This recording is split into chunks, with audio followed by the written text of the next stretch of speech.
The bottom line is you can't afford to have all your eggs in one basket. Not one AI platform, not one cloud provider, not one way of doing things. If Anthropic gets designated as a supply chain risk and companies that work with the military have to cut ties, that could ripple through the entire ecosystem. If AWS goes down in more regions because of military conflict, anything running on that infrastructure could go offline. This is episode 463 of Bella in Your Business. Hey, so I need to talk to you this episode, and it's going to be a little bit different from what we normally do. And I want you all to really listen. I understand that a lot of you are probably doing laundry, driving around, walking dogs, getting the kid from school. But I want you to listen up because I'm going to throw a lot at you today. It's going to feel a little bit doom and gloomy, but it's not intended that way. It's actually intended to be very empowering. So stick with me all through this episode, and I promise to give you a direction. The world is shifting right now. And if you're a business owner who uses AI, which if you're listening to this show, you probably are, then what is happening is going to be directly affecting you. And I'm not going to be dramatic, okay? I'm going to literally tell you the facts, and then I'm going to distill it, strain it down to exactly how this is going to help your business, okay? So let's just paint the picture right now, the state of the world. So let me, we'll set the stage here, okay? And I'm going to also keep it at high level. I'm not going to get into politics. I'm going to give you the facts that matter for your business. And if you're listening to this in the future, I am recording this in March of 2026. I am so interested in what my future self thinks about this episode and how things are going to develop over time, because it is the most exciting and wild time to ever have a business. I've said that before, and I will keep saying that. All right, so let's go. So Anthropic, they're the company who makes Claude, all right? And it's one of the AI tools that I use every single day. If you follow me on my Facebook page, you'll see that I want to marry Claude. Not really, but, and I feel like Claude is like talking to an intentional adult. And I feel like ChatGPT is like an ADHD 5-year-old, okay? And they're very, very different. That's not to say that they both don't have their strengths and weaknesses. But listen, this week, the Department of War, that's what we're calling it now, wanted Anthropic to give military unrestricted access to Claude's AI technology. And the Anthropic CEO said, no. He drew 2 red lines. He said, 1, Claude cannot be used for mass domestic surveillance on American citizens. And 2, that it cannot be used to fully power autonomous weapons that make targeting and firing decisions without the human in the loop. It was also said that that was actually used in Venezuela back in February when we did that. I think it was February. And that didn't go over well. President Trump ordered all federal agencies to stop using Anthropic's technology. They have a 6-month period to phase it out. And the Secretary of Defense, Pete Hegseth, went even further, and he said that he's designating Anthropic as a supply chain risk. That label is normally reserved for foreign adversaries and has never been applied to an American company before. Now, hundreds of tech workers from companies like OpenAI, IBM, Salesforce, Slack, and Cursor have signed an open letter urging the government to reverse this decision. And so there's a lot of pushback that's happening. And on top of that, Claude went down today.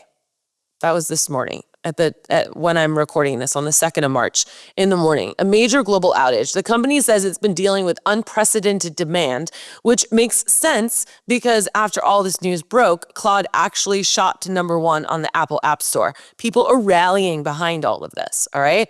Now, this is what's happening right now, okay? Right now. It's really important to not necessarily react, but I want you guys to understand this information.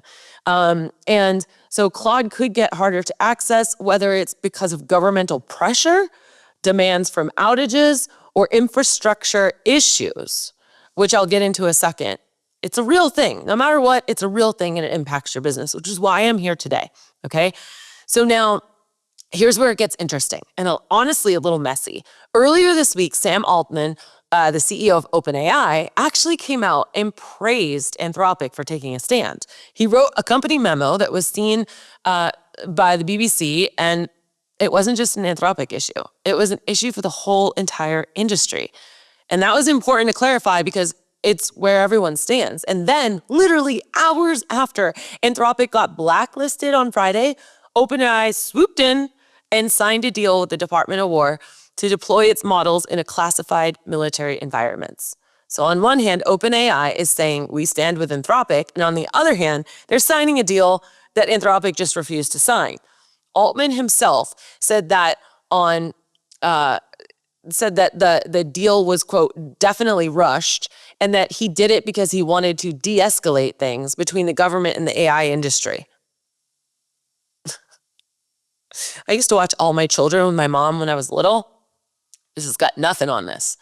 Now, in all fairness, OpenAI says that the deal includes the same red lines, no mass surveillance, no autonomous weapons, and they asked the government to make those same terms available to all AI companies, including Anthropic. So they're framing it as we took one for the team by trying to fix this for everyone. Now, Sam says that the deal includes some same red lines, no mass surveillance, no autonomous weapons. He says that OpenAI's contract is actually more guardrails than the previous agreements, and they'll keep control of their safety systems. And they deploy through the cloud only, and they have cleared up OpenAI personnel in the loop. Yes, I am reading this, you guys, because this is a lot of facts, and I need to make sure that I'm getting them correctly for you. But literally, let's be real. A lot of people are not buying into this. There's been significant backlash. Some people have literally started campaigns to boycott ChatGPT, okay, and switch to Claude in protest. And critics are pointing out that saying, we support you, and then making the contract you just refused is a choice. So both of the two biggest AI platforms are now tangled up in military contracts, government drama, and public controversy. That's the landscape that we're living in March of 2026. All right, so the war and your data centers. This is something else. That gets really real that I want you guys to understand. Now, as you probably know, the US and Israel launched strikes on Iran this past weekend. Guys, I have never talked about any of this on the podcast before, okay? But this is all laying the foundation for what I need you to understand as a basis of what I'm about to tell you.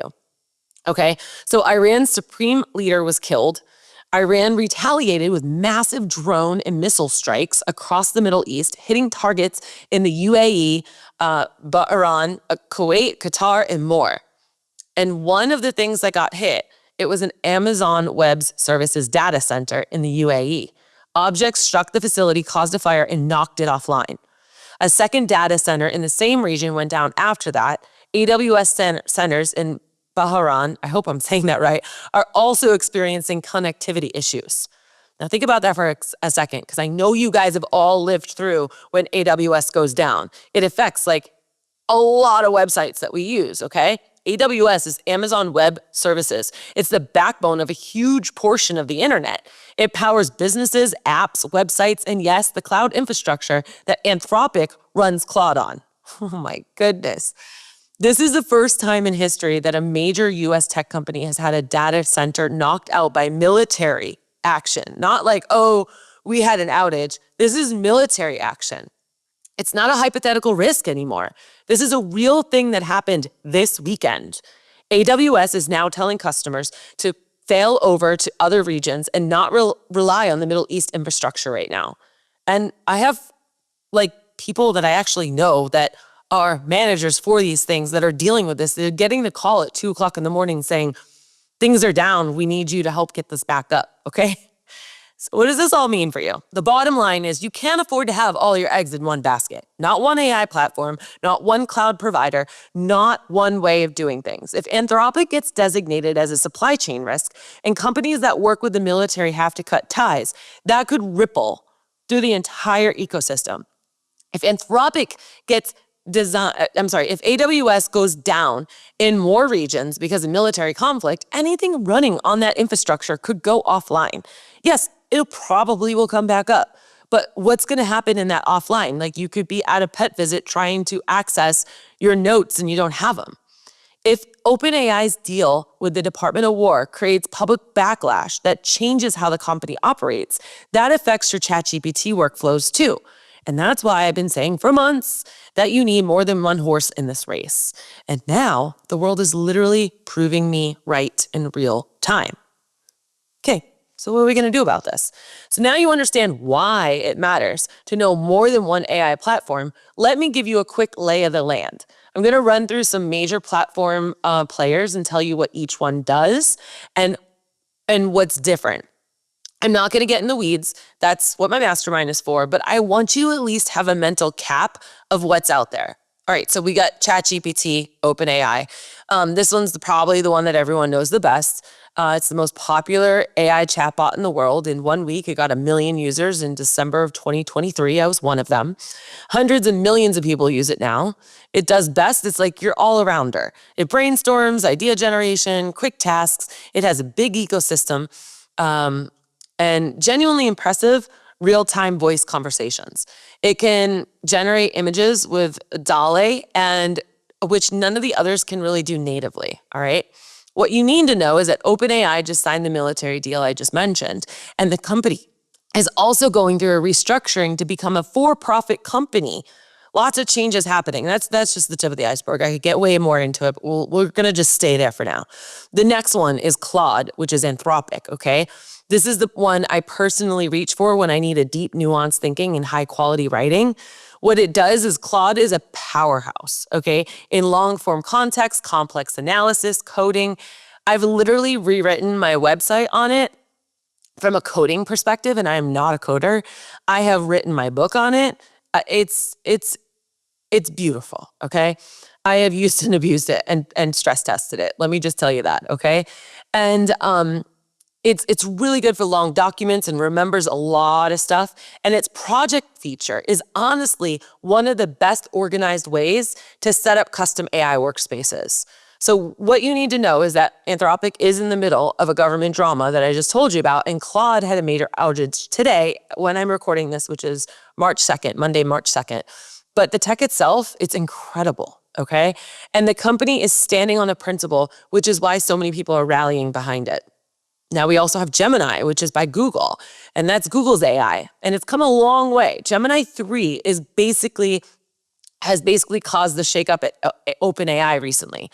What it does best is if you live by Google ecosystem like Gmail, Google Docs, Google Drive, Google Calendar, Gemini integrates all of that natively. One of my favorite features of it is you could be in Gemini and you want to like move it to an email. You can it instantly put it in an email for you. With the others, you kind of have to like copy and paste and take all away all the code in those lines. It's just, right? And they also have tons of other programs in their labs, which is another story for another time. But what I really need you to know about Gemini is that Google's been a bit quieter in the headlines because they're making massive moves.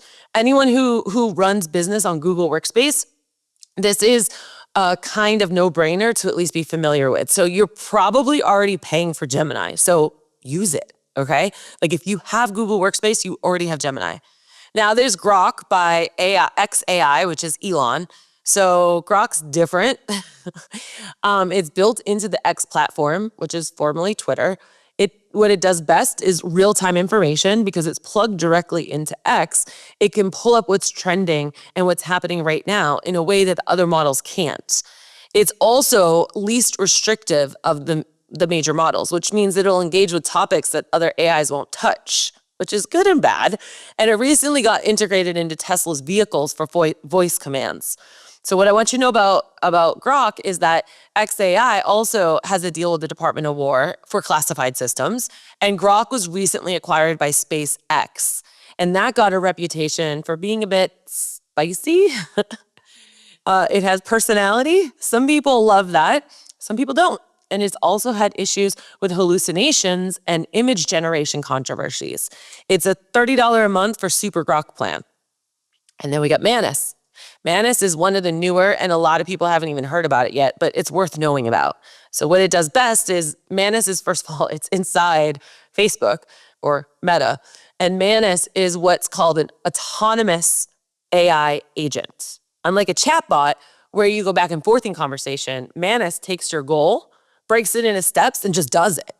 It can browse the web, fill out forms, build websites, compile research, download files all on its own in the background. You don't even have to keep your computer on. Think of it like a virtual assistant that goes and does the work. What to know, Meta acquired Manus at the end of 2025 for over $2 billion with a B. B for boy. Yeah. It uses multiple AI models under the hood, including Claude, and it's great for research-heavy tasks and complex multi-step projects. And it's not really a replacement for ChatGPT or Claude. It's more like a new category, an AI that acts, not just answers. So there's your landscape. 5 major tools, each with different strengths and different risks, and each thing's happening behind the scenes. I know this is a lot, so please stay with me. This is why I said I need all of your attention this episode, okay? I'm really trying to take all of the drama that's out there and bring it to you clearly, cleanly, and concisely, and make you understand why you should care. All right? So here's my biggest takeaway from this section of the different ones. AI literacy beats AI loyalty every single time. Let me repeat myself. AI literacy beats AI loyalty every single time. Okay? The people who are going to win are going to be the ones who understand all of how these work, or at least more than just one.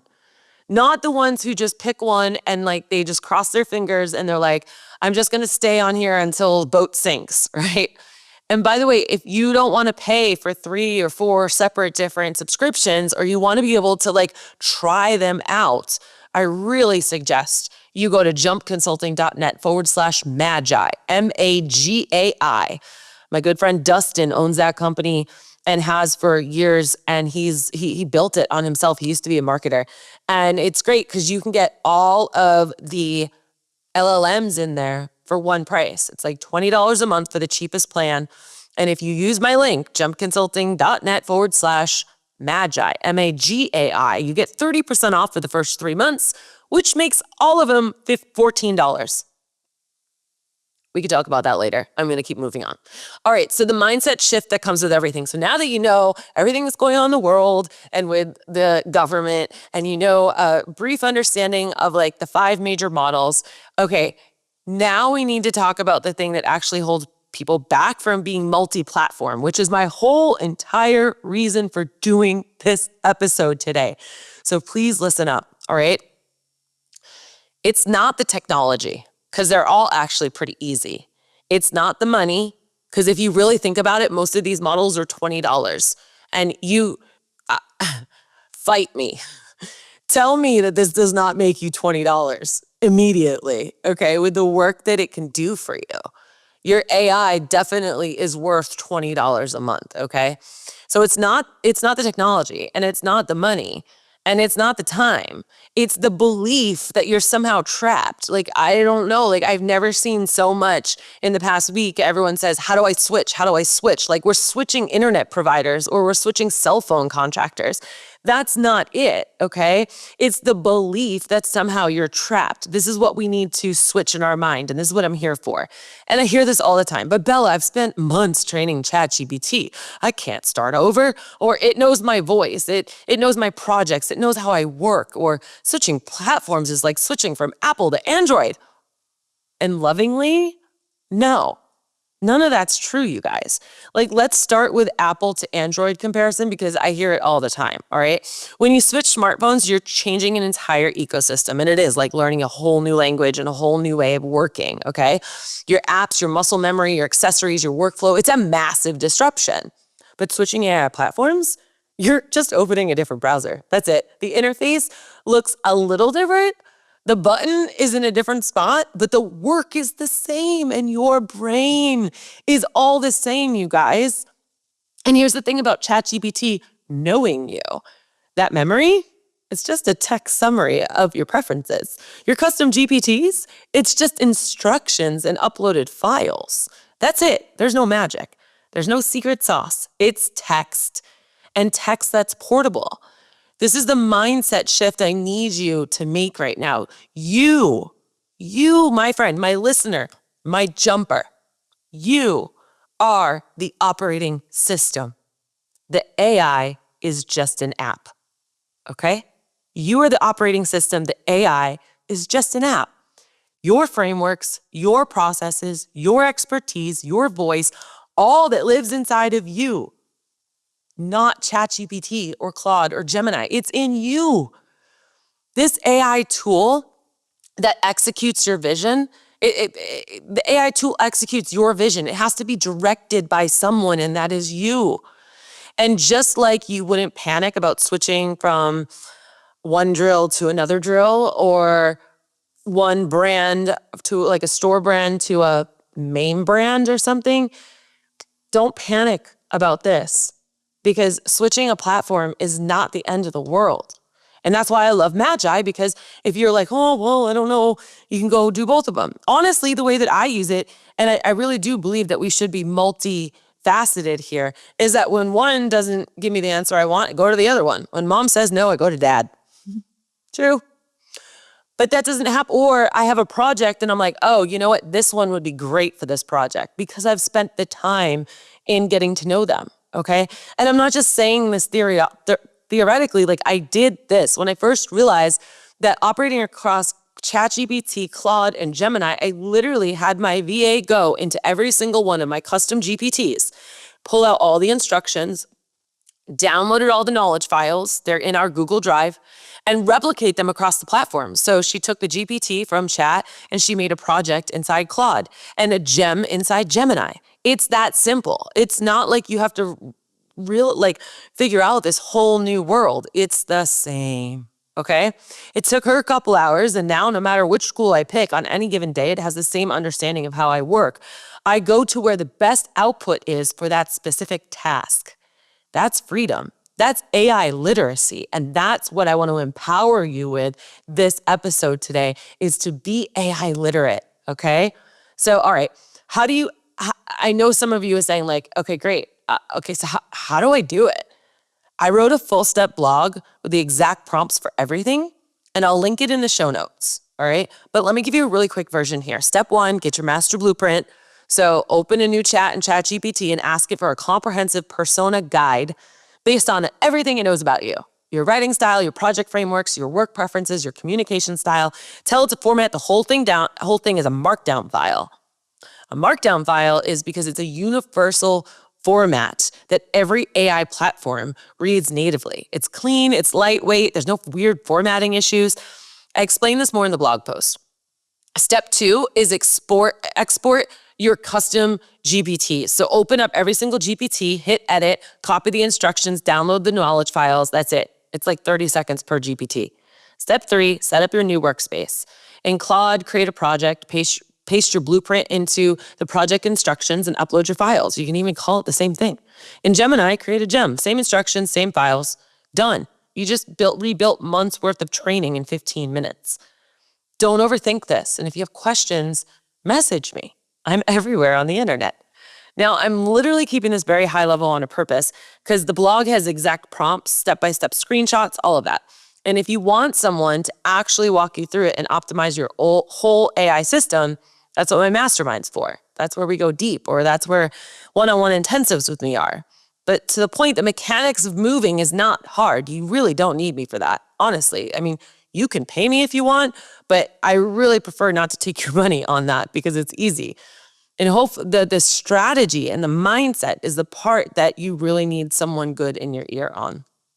All right, so let me bring this all home for you. The world's changing fast. We have AI companies tangled up in the military. We've got data centers getting hit by missiles. Gosh darn it. This is just a lot, isn't it? Oh, this is a podcast. I'm going to keep going. I'm not going to tell you guys to breathe right now. I'm going to breathe when I'm done with this podcast. We've got platforms going down. We've got government agencies being told to stop using certain tools. It's not the time to be loyal to one app. It's the time to be loyal to your own business and your own strategy that's in your brain, and your own operating system, which is your brain. Okay? It's the time to be smart. It's the time to be flexible, to literally be across multiple platforms. And you don't have to figure it out alone. That's why I'm here. That's why I'm talking about this today on my podcast. No one else is talking about this in the industry. They're not. It's a scary thing to talk about. It's scary for me. I'm like, what if I ostracize people? What if some people are like, Bella, I don't want to listen to you anymore. You're too much AI. I had to draw that line in the sand a long time ago. And this is where I stand right now. I stand for your business. I stand for your knowledge and your empowerment, all right? And I can tell you from experience that the business owners who are going to thrive through all this chaos are the ones that stay curious, the ones who stay flexible, the ones who surround themselves with people who are a few steps ahead of them, with people whom they might not agree with, but they're open-minded to hearing just different points of view. I don't follow people. All the people that I follow, I don't agree with them on everything. But it's really great to be able to shape the view of my world and tech in a way that is well-rounded. And then I get to give it to you, which I actually really enjoy doing. So thank you. And what I want you to do right now is I want you to go read that blog post. I'll put the link in the show notes. It has every prompt and step, the exact playbook for making your AI portable. And if this episode fired you up, please send it to one person who's been stuck or wants to know about AI. Please subscribe if you haven't already. And please, please, please, yes, this is me begging you, can you please leave a review wherever you listen to your podcasts? I would really, really appreciate that. All right, so this belongs to the people who learned how to think with AI, no matter which tool they're holding. That's who the future belongs to. The people who learned how to think with AI, no matter which tool they're holding. This is your operating system. Thanks for tuning in. And remember, when life gets you down, to always keep jumping. Bye now.